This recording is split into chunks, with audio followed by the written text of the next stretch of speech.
Welcome to the Boone Podcast. I'm Bret Boone, and today on the program, I sit down with an all-star and a World Series champion. I sacrificed a lot to come to New York. I wanted to be a part of something special. He made me a better player, a better person. Roy Halladay is my guy, man. He was tough. Welcome, everybody, to the Bret Boone Podcast. Obviously, I'm not Bret Boone. I'm Rich Herrera from the Infinity Sports Network. Bret is, he's busy deciding to do another career. So I'm going to sit in for him today, and joining us right now is someone I've known for a long time. And he probably has some advice for Bret Boone, and that's Buck Martinez, longtime major leaguer, broadcaster, managed in the big leagues as well. And he's joining us here on the Bret Boone Podcast. Buck, how are you? I'm great, Rich. Good to be with you. How you doing? I am great. It's nice to catch up with you. So when you saw the news that Bret was jumping back into the field, what went through your mind? Well, I was kind of surprised, but you know what? I was very pleased because we're seeing more and more baseball people come back into the game and get on the field again. And, of course, everybody knows Edgar Martinez went back last year, and he's the hitting coach in Seattle now with Dan Wilson, the manager. And Edgar and Bret, of course, were great teammates in Seattle during those wonderful years for the Mariners. So I'm thrilled. I think, baseball needs more baseball people. In this era of statistics and analytics, everybody forgets that it's a game played by humans, and you got to have some experience to explain it to other guys. Talk to us about that, because there's been great ball players that were bad coaches, couldn't manage, just didn't know how to explain how you hit a baseball, because some of it just comes naturally. But one of the things Bret's talked about was that he understands what it's like when you can't wait to go to the ballpark, and he knows that clock is ticking when you're not hitting. In the mental side of the game, I think you can't put numbers on it. It's not part of an algorithm.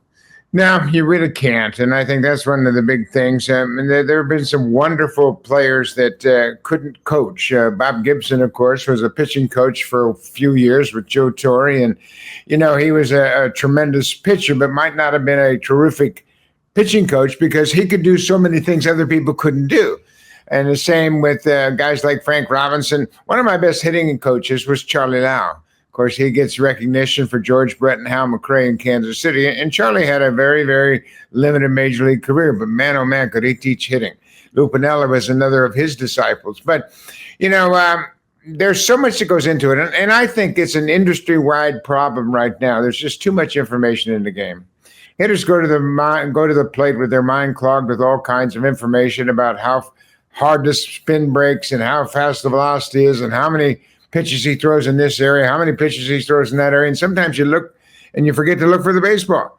And I think that's what Bret is talking about right now. You get back in there. And Rich, you know this. Just think about all these kids and all these guys that are playing in the major leagues right now were attracted to Major League Baseball because of what they could do as an amateur.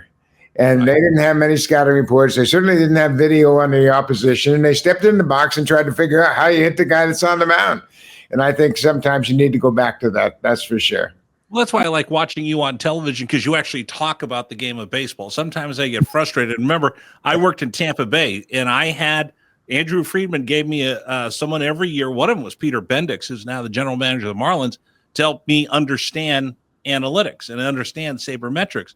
But I like watching your games because I actually learn something, because you're able to manage some of the information, exit velocity for one, but then you explain to me what happened. So it's almost like, remember Tony Kubek, when people watch Tony Kubek, he taught you something every time you watch the game with he and Joe Garagiola.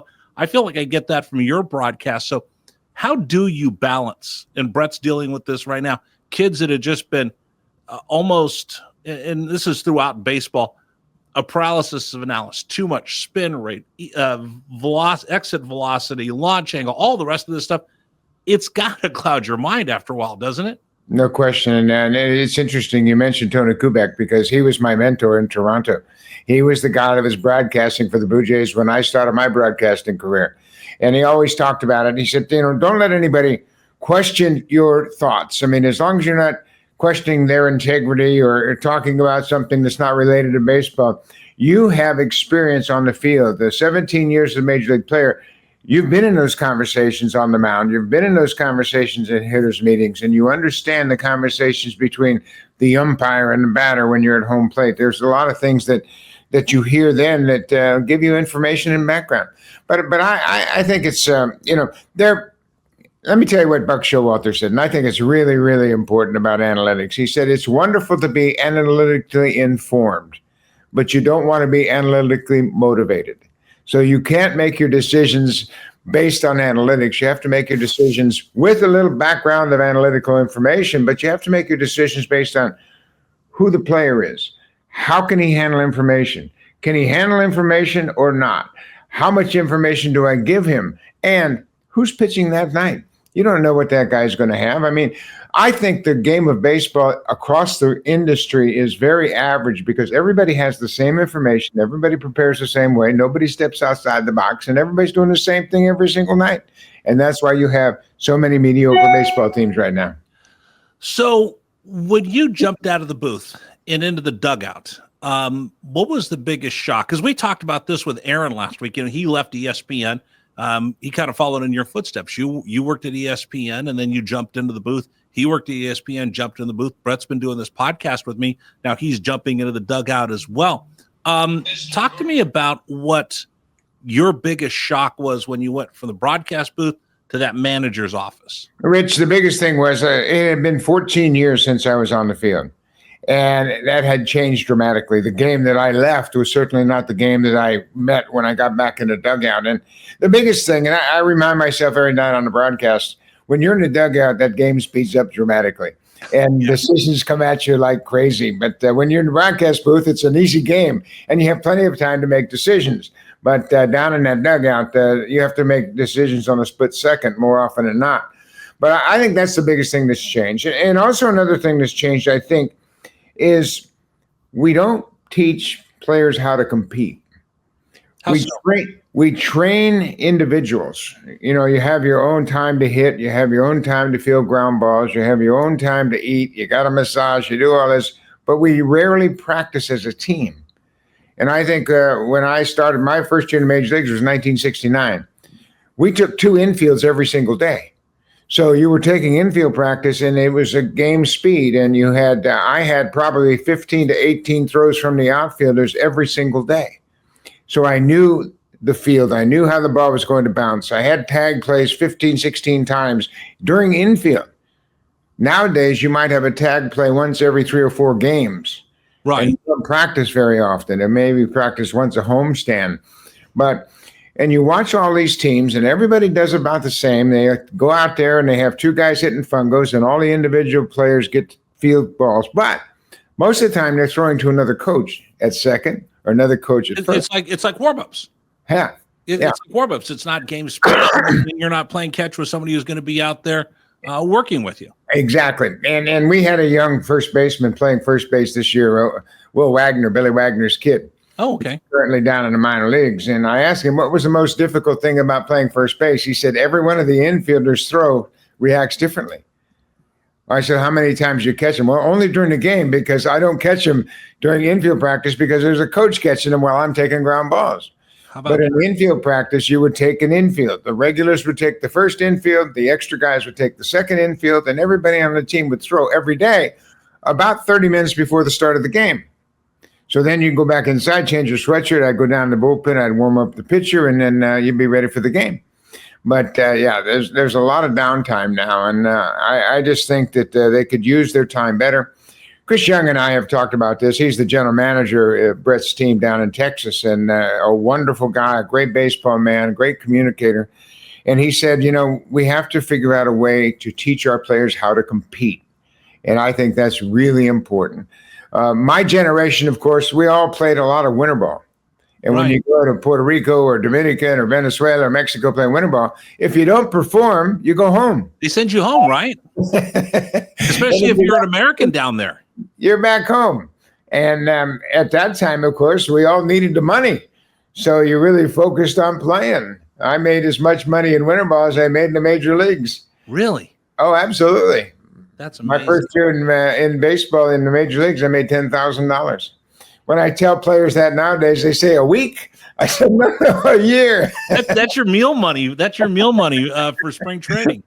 Buck, let me ask you this. One of the things that we look at, and Brett and I have kind of figured this out over the years doing this podcast, that we look at, let's say, your Toronto Blue Jays or his Texas Rangers, and they look like, I'll go old school Toronto Blue Jays, Garth Orge, or they look like, Joe Carter. They look like, because they're wearing that same uniform. You go down to Texas, they look like Rusty Staub. They look like Rangers.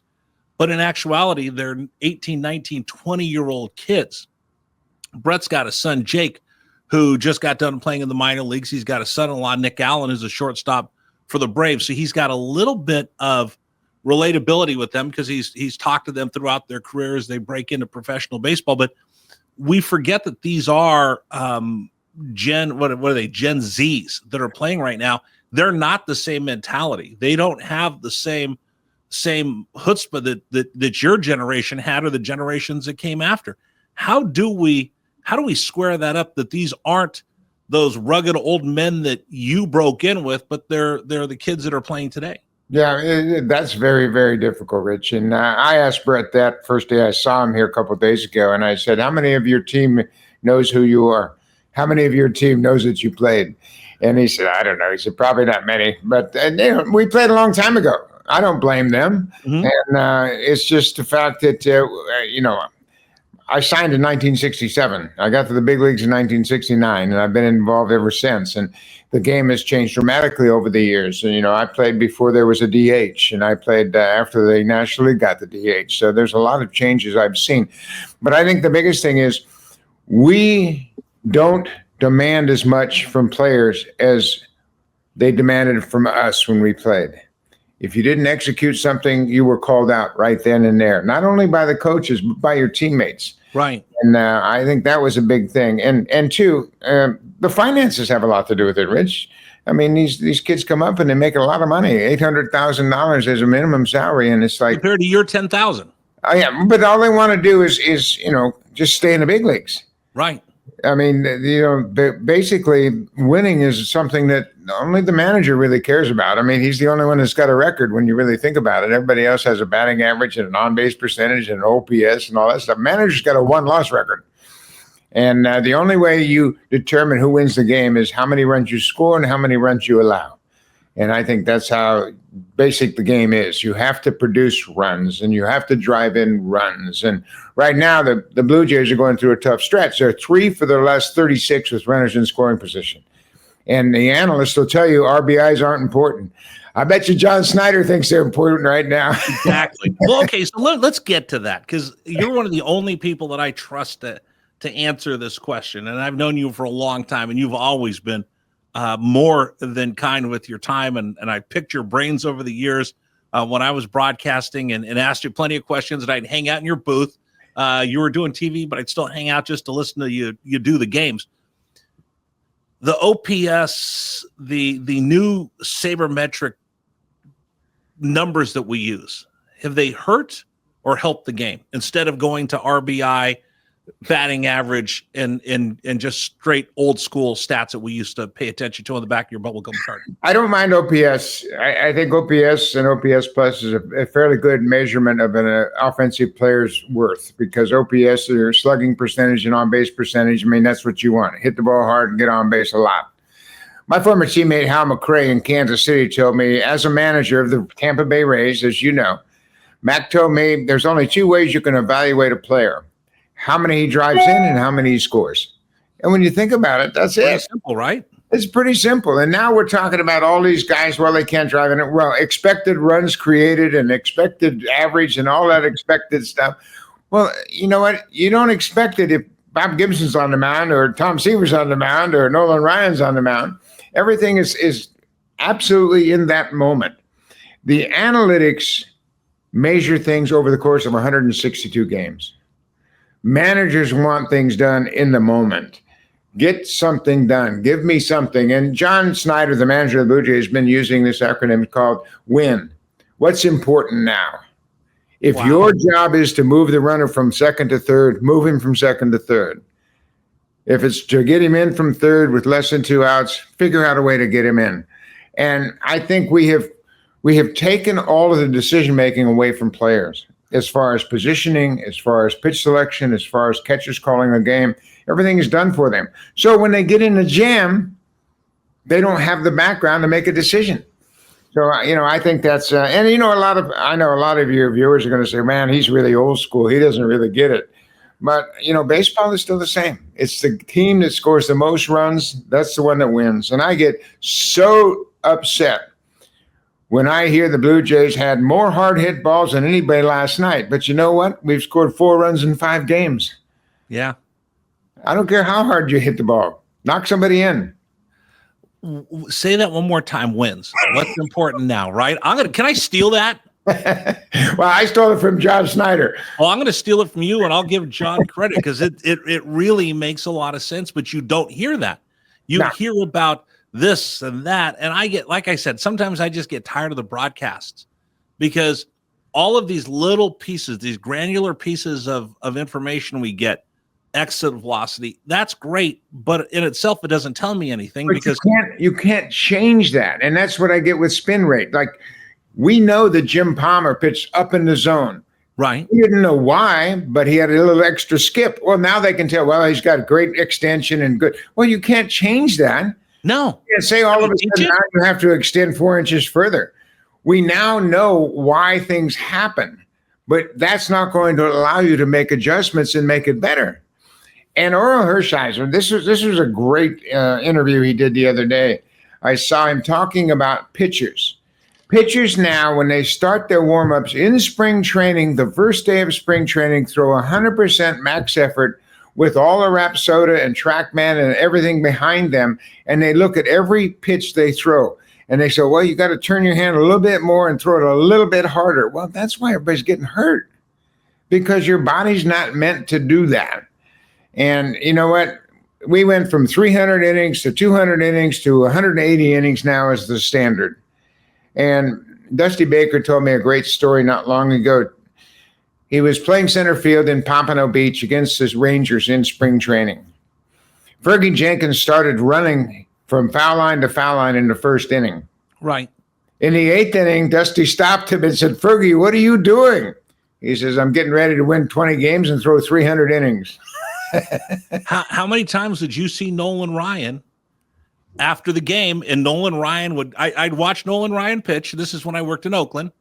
And you remember the weight room in Oakland was behind the A's clubhouse. And I would be standing there waiting for Art Howe to come out and Billy Beane to let us in. How many times did you see Nolan Ryan in there? And he would go in there and he'd work out for an hour after the game. And he was more lathered up in his workout than he was in his start. Yeah. And he would ride the stationary bike after the game and do his post-game interview. Yeah. And then when he was with the Angels, Jimmy Reese would hit him fungos in the outfield and he'd run foul line to foul line, foul line to foul line. Power shagging, right? Yeah. Oh, absolutely. And it was, and now they don't run. And, Larry Rothschild, of course, from Tampa Bay. And he was a great manager, great pitching coach. And I asked Larry one time, I said, how do we prevent all these injuries? He said, you lock the weight room. You let them pitch, you let them run. And, now we have so many trainers and physical therapists and massages and all kinds of things that we forget what the goal is. It's to pitch and to stay in the game and to stay on the field.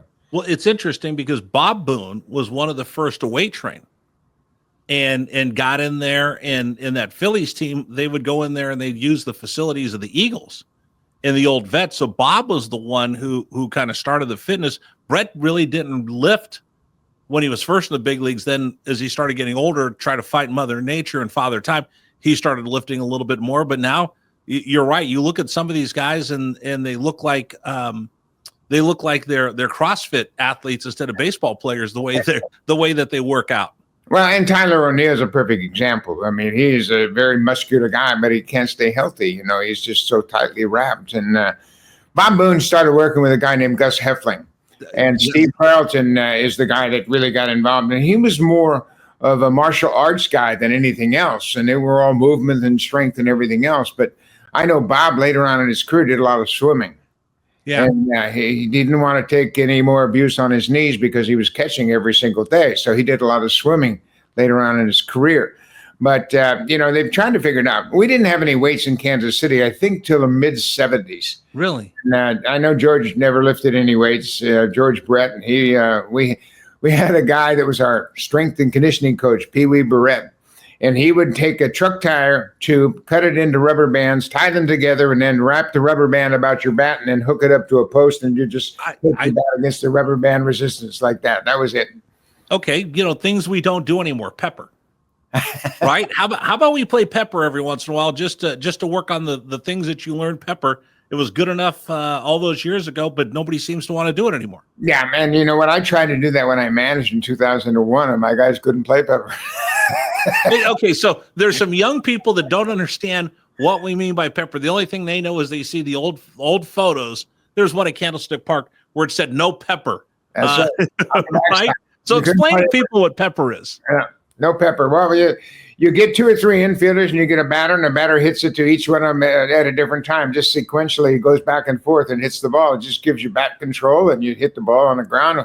You try to hit one hoppers to them, and you go back and forth. And that's what we talked about, because striking out was a black mark on your record, and now it's not. Nobody cares. Yeah. But we got Don Mattingly as one of our coaches now, and he was a tremendous run producer and a tremendous hitter in his career. The most he ever struck out in a season was 46 times. Wow. And he drove in 140 runs, and he was a tremendous hitter. And now the only guy like that is Luis Ariz, and everybody discounts what he does, but he gets on base all the time. Doesn't strike out. Right. I mean, think about this. Nobody cares about strikeouts anymore. If you struck out, you went back with your head hung low. I mean, think about this. If you had a pitcher, Buck, and you were catching him, and he was 5 and dive, and he gets through 4 2/3, and you see him looking over your shoulder, do you want him on your staff when you were catching? No, not at all. Yeah, it was, and Chris Carpenter was a fine pitcher who became a great pitcher with the Cardinals. I had him early in his career in Toronto, and he told me early on, he said, my job as a starting pitcher is to win the game. Yeah. What a concept. And that's the way Jack Morris thought. That's the way Nolan thought. Bob Gibson, Tom Seaver, Jim Cott. They go out to the mound once every 5 days. Their job was to win the game. You pitch late enough to win the game. And, complete games are a thing of the past. With all of the training and all of the things available to these guys, the nutritionists, the masseuses, you would think somebody would be able to throw 300 innings because they're obviously in better shape than we were. Bigger, faster, stronger is what we always hear. Absolutely. But, it's the standard. I mean, if somebody throws 200 innings right now, they throw a party. And we just have a little bit of time here. We appreciate you joining us, Buck Martinez. Take me inside what it's like for Bret. And again, I could trust you to answer this question. He's jumping in as a hitting coach. Yeah. Team had struggled. He comes in, breath of fresh air. What are the duties? What is he really doing as a hitting coach? Because you already know how to hit by the time you get to the big leagues. There's a lot more to it. Yeah, I think the biggest thing is, and I hear this time and time again nowadays, when somebody gets off to a slow start and somebody starts to swing the bats better, you ask them, say, what's different?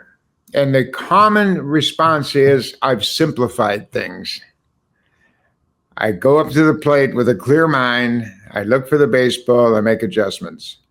The other day, Alejandro Osuna was called up by the Rangers, a young left-handed hitter in the Rangers system. And one of the assistant hitting coaches handed him an iPad to look at the picture that night. And Bruce Bochy says, take that thing away from him. He didn't want him to see the tablet. He said, let him figure it out when he goes out in the batter's box and watches the pitcher throw. So Brett's been saying, watch the game, boys, watch the game. You don't really know what a pitcher's doing on a given night. And it happened to the Blue Jays last night, when Jacob Latz came into the game, and the scouting report was lots of fastballs, and he threw a lot of changeups. So obviously he made an adjustment. And they continued to throw changeups. The left-handers threw changeups to the right-handed hitters with a lot of success. And that's where you have to say, wait a minute, he's not pitching us like we thought he would. So you have to go into the batter's box with a clear mind and just pick out a pitch and try to decide what you're going to do with it. So what is the communication like with a player and Bret coming in? I always told people when they'd ask me, if a team was struggling I was working for, and the fans would call up after the game and they go, oh, that hitting coach has to go. He's a bum. I'm like, well, okay, he's not the one who's striking out. He's not the one hitting in a double plays. For me, I always judged whether he was effective if I saw him in the clubhouse, Buck. If he was asking where's so-and-so, if he was chasing the players versus whether the players were looking for him. Right. And I always thought the one that the players were seeking out, that's a guy that's communicating effectively. If he's got to chase down the players, then we have a little bit of a breakdown. Fair? Well, yeah, and I think that's a big problem. And everybody talks about gaining the trust of your players, all the coaches, especially new coaches. We had 2 new hitting coaches come into camp this spring. And, it's a matter of gaining their trust. And what our hitting coach did, he called the players literally every night. How you doing? How'd the day go? What did you do today? How did you how'd you feel today? What do you think we should work on tomorrow? And it just communicated with them very well. But at the same time, these players have to understand that Bret Boone had a plan when he went to the plate as a hitter. And he and Edgar and Olerud and Sprague and all those great guys in the Mariners in 2001 when we won all those games, they had a constant plan every single night. They went to the plate with an idea what they wanted to hit, not what the pitcher was throwing them. And that's, I think, the biggest thing is when a hitting coach comes into a new team, I think the first question should be, what do you like to hit and what is your strength as a hitter? And I bet you a lot of people don't really think about that. No, they don't. They're worried about, here's the arm slot, here's the spin rotation, here's everything else other than thinking about hitting the baseball. Yeah. What's the relationship like between, let's say, Bruce Bochy, Bret Boone? What's it like when you were managing, and what did you need out of your hitting coaches? Well, the biggest thing with my hitting coach, not so much with my hitting coach because I gave them pretty much free rein. But as far as the pitching coach and my bench coach, they were next to me every time. We had a pitcher on the mound, my pitching coach was right next to me. We were in the field, my bench coach was right next to me. And we talked all the time. And for Bruce Bochy, I know he had Bret as a player in 2000. Right. So they have a relationship, and Bochy knows what makes Bret tick, and he knows how Bret speaks, and he knows how he communicates. And Chris Young played with Bret. So right. they know each other, the general manager. So it's now a matter of Bret trying to get the guys to understand that was a good at bat. Why do you think that was a good at bat? And to hear the answer, and then Bret will make decisions based on what he hears from the player. If Josh Young says, last night I was staying on that slider, I got a base hit to center field because I knew he was going to throw me a slider in that at bat, and I didn't get too anxious. I let the ball come to me, and I put it on I drove in the winning run with a little flare to center field. No exit velocity, Rich. No. The exit velocity. He got an RBI and won the game. So, yeah, it's all about learning your players, learn what they want to hear. I mean, you can tell, Tony Gwynn didn't need a hitting coach, and Red Boggs didn't need a hitting coach, but George Brett did. Right. And George Brett learned from Charlie Lau and carried that for the rest of his career and led him to 3 batting titles. George never hit 300 in the minor leagues. So there's an impact of hitting coach, and Charlie Lau, and George will tell you, Charlie Lau's the guy that turned him into Hall of Famer. I was talking with Bret earlier today, and we've talked about this a couple times. The one thing for him, and I think anybody I've seen jump into the dugout is a coach or a manager, is once that game, and Aaron talked to us about it, once it hits 7:00, it's out of your hands. You're just there to prepare for them. If you're the manager, you're working the game. But if you're a coach, you are turning your livelihood over to your players that hopefully you prepared for the game that night. How tough is it to sit there? I know what it's like as a broadcaster, as you. We know what it's like as fans, but to be that manager or be that coach, let's say if you're Bret Boone, watching your guys and they hit a home run, it's the greatest moment in the whole wide world. They strike out, you wear it. And I asked him, do you kind of feel like a parent at times because those are your kids?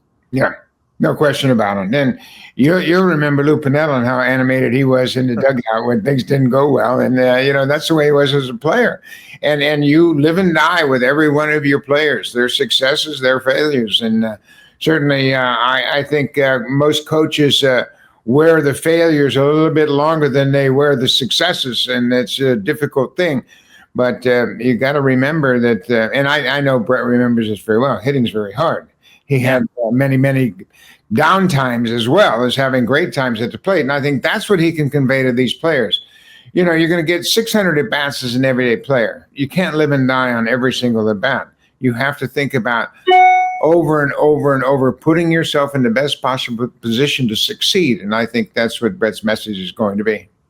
It is tough though, to wear that and you take it home every night. And like he said, he forgot how much these losses sting. I think people don't understand how much these losses sting. I mean, I've tried to explain it. I know you've explained it. It's like losing a loved one. Every one of those losses, if you have 81 losses and 81 wins, it's like you went to 81 funerals after every game.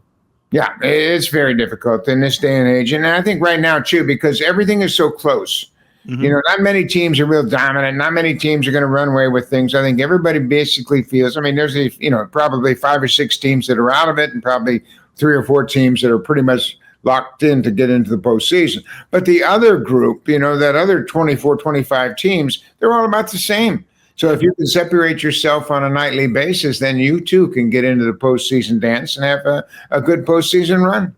You absolutely never know what's going to happen. You never know. Last thing, we mentioned this when we started off the show. I think you're right. I think we're seeing the pendulum swinging from, and I don't want to call them computer nerds or kids with laptops that have been running the game, but that's really what we've had. And a bunch of the ball clubs, that I've worked for, we were one of the ones that we didn't have the money, so we had to go find smart kids with algorithms in order to help us try to compete. But everybody's gone that way now. I'm starting to see the pendulum coming back the other way with good old-fashioned baseball men back in the game. How good is that to see the Edgars, the Bretts, and good baseball men coming back in there and making this game what it was and using this information, but making sure that people understand what goes on in the head as well. Yeah, I think the trend is also leaking into the front office with Chris Young in Texas and Buster Posey, who was president of baseball operations in San Francisco, and he brought Randy Wynn back into the fold. And there's a lot of baseball people that were out of the business of being on the field coming back as farm directors and some even as general managers. So I think that's a great thing.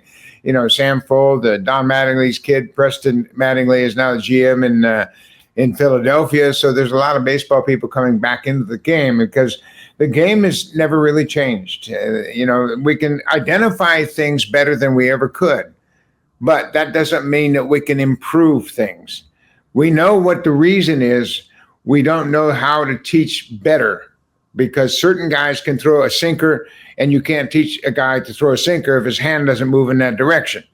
And some guys have a better breaking ball than the other guys. They talk about the sweeper. Well, David Cohn was throwing a sweeper many, many years ago. So was Dave Steep. But we just called it a slider.